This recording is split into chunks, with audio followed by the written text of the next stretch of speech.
Hello, welcome to this Pisces moon cycle video. I firstly want to say thank you so much for being here.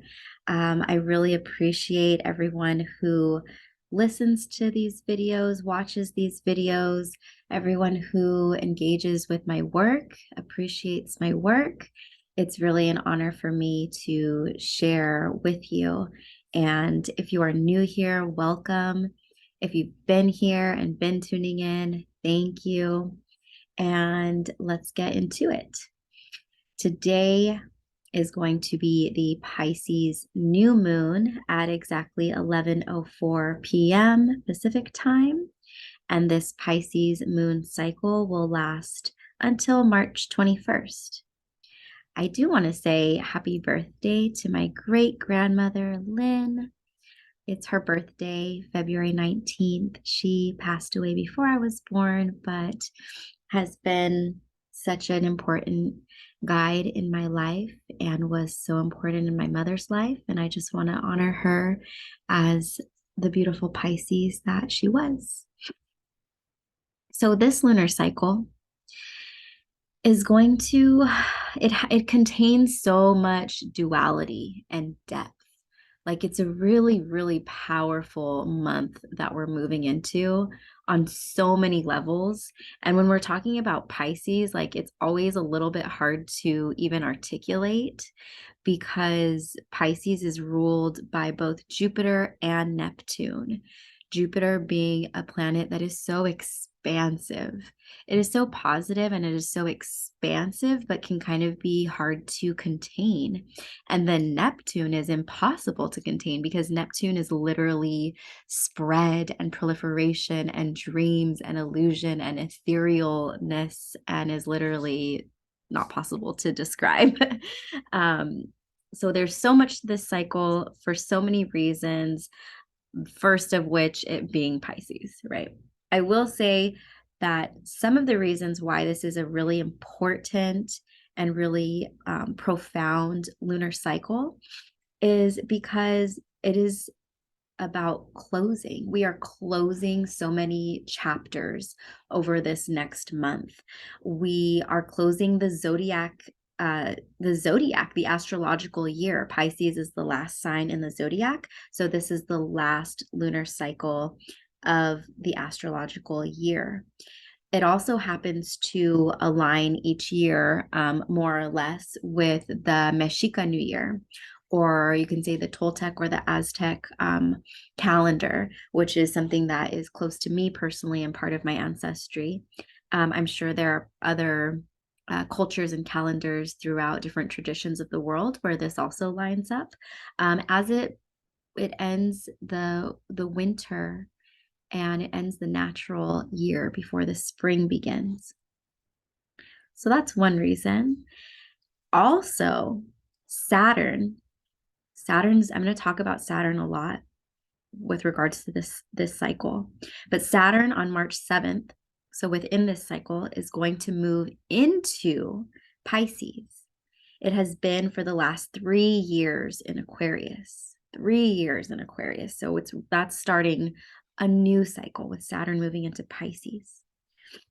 Also, this is the last, excuse me, this is the last lunar cycle in which Mars is going to be in Gemini. So Mars is still in its retrograde shadow, in its retro shade. It's been in Gemini for 7 months. It usually is only in a sign for a few weeks. And so for it to have been retrograde in one sign and remaining in one sign for 7 months is remarkable.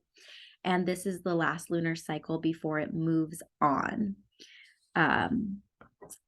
into a new sign and starts us into a very different energy when it will move into Cancer. Also, this is the last lunar cycle in which Pluto, well, more or less, the last lunar cycle before Pluto moves into Aquarius. Now it's going to move from Capricorn, where it has been for the last 15 years. It's going to move into Aquarius in March, in Aries season. It is going to retrograde back into Capricorn.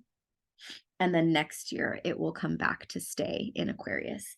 But nonetheless, this is a really momentous month, a really momentous cycle for us. So I said I'm going to talk about Saturn a lot with regards to this cycle. And that is because Saturn, a couple of reasons, but Saturn is making an out of sign conjunction with this new moon. So the new moon is at 1 degree and 21 arc minutes of Pisces, with Saturn sitting at, I believe it's 29 degrees of Aquarius, right? Because it's just about to move into Pisces. And so even though they're in different signs, they are right next to each other, and that is a conjunction. So what that means is that the energies and qualities of Saturn are like very, very present with this new moon. And so when we think of Saturn, we're talking about limitation, restriction, constraint. We're talking about boundaries. Okay, and so with Saturn being close to the two luminaries, the sun and the moon, that can be, and partly is, about limitation, restriction, constraint when it comes to our life force. Being limited, constrained, restricted in the way that we express ourselves, in the way that we feel safe to express ourselves and embody our life force energy. Okay. And that sounds challenging. Saturn always is challenging. However, I said that duality is really important for this cycle because Saturn is so much about duality. Saturn is extremely challenging, and Saturn is extremely precious and just valuable in the knowledge and the wisdom that we gain through going through these experiences of Saturn. The knowledge and the wisdom and the growth and sturdiness and maturity that we gain by learning to navigate through things having to do with Saturn, like limitation, restriction, constraint. Okay. Learning about boundaries. Now, at the same time that Saturn is really important to this cycle, so is Mars. And that's intense. For Saturn and Mars to both be really present is intense. So I say that Mars is really present because Mars is loosely squaring this new moon. And when we get to the full moon in Virgo in 2 weeks, it's going to be an even tighter square with that full moon. So it is here. And not only that, but like I mentioned, it's also finishing up its retro shade, its retrograde shadow. So the things that were coming up for us in regards to Mars themes, in regards to the warrior within us, in regards to the way that we take action, in regards to the way that we feel empowered or disempowered, in regards to the way that we experience and express anger, aggression, violence, conflict, the way we navigate conflict. Those things that were coming up for us in August when Mars moved into the sign of Gemini, and in October when Mars went retrograde, and all this time since then in between. What have we learned? This is our final lunar cycle, our final chance to really learn, reflect on, integrate, and embody those lessons. And again, Mars, like Saturn, can be such a freaking challenging planet and kind of an irritating and annoying planet, right? Aggravating planet to have to work with. And yet we have to work with it. And when we do,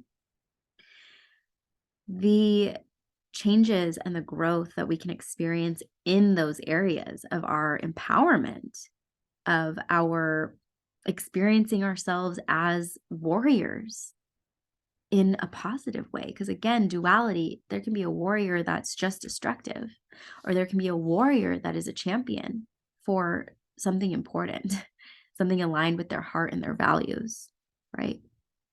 We really, really need warriors in this world right now. We need warriors for the earth. We need warriors for what is right. We need warriors for love, warriors for integrity, warriors for compassion, right? So all that is present. And so it's like, what is it? What does it mean? We get to really be curious and move through, like, what does it mean to be working with all that, all those Saturn and Mars themes while in Pisces season? Because that's so, all of that is so like not Pisces. But Mars is squaring Pisces by sign, and Saturn is about to move into Pisces and is right up next to it. And so these energies are coming together, and we get to explore, what does it mean to work on all that while in Pisces season? Because like I said, Pisces is a sign that is just, it's indescribable. And so we're going to be dealing with all of that and exploring and navigating all that, while at the same time we're feeling and like tapping into the energy, this energy that is indescribable because of how connected and how part of and in love with and like completely devastated by the whole of existence we feel. We feel indescribably connected, in love with, and simultaneously devastated by the whole of existence during Pisces season while navigating all that. So what this means for our inner child work, or what does it mean to do inner child work? So we can look at what were our childhood experiences of Saturnian themes. In childhood, what experiences did we have around restriction, limitation, boundaries? Those are not inherently negative things. Those are actually very necessary things for humans, right?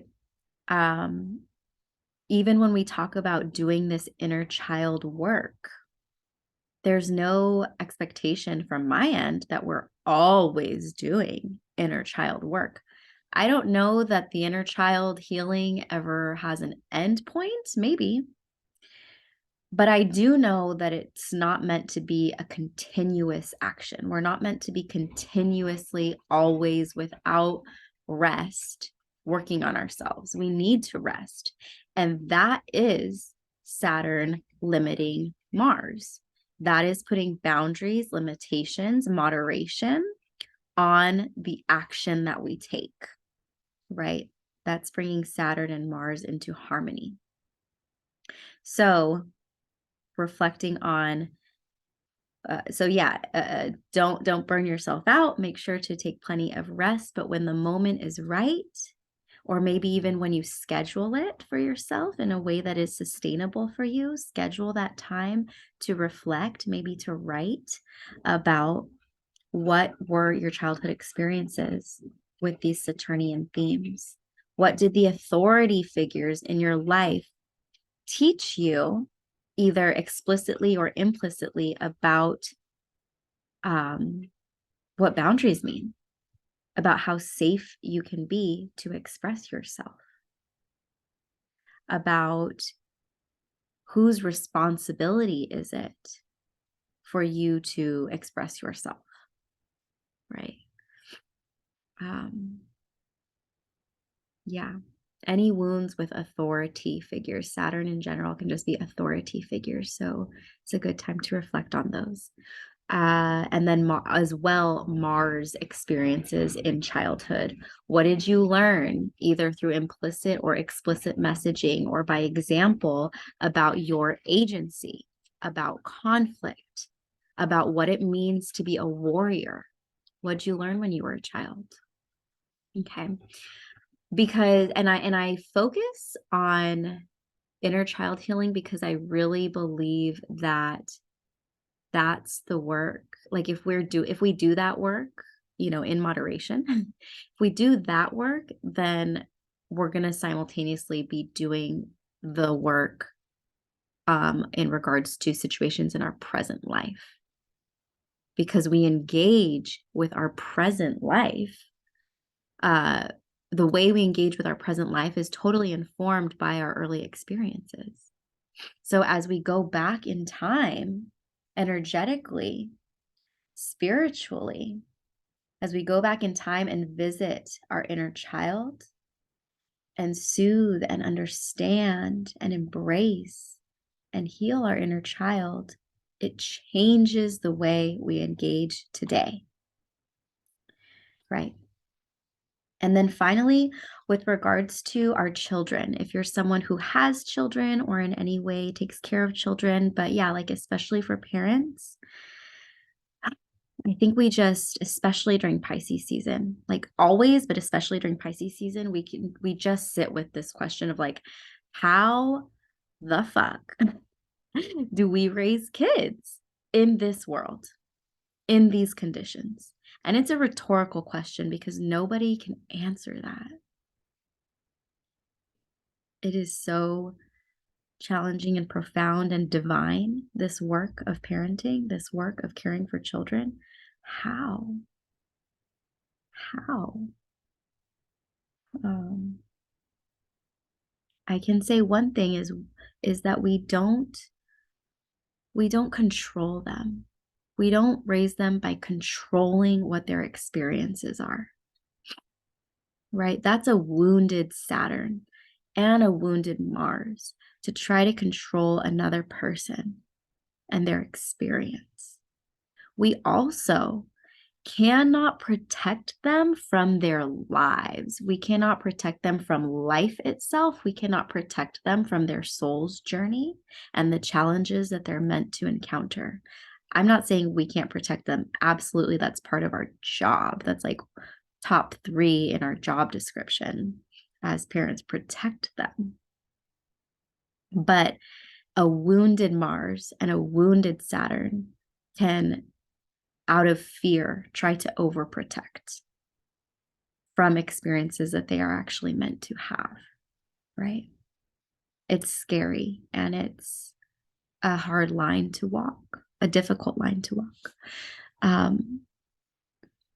But I will say also the way to do it, if those are not the way, of control and overprotection are not the way to do it, the way to do it, I would say, is to be conscious of the fact that we are influencing we're influencing their inner child. Like they're a child now, one day they will be an adult, and they will be an adult with an inner child.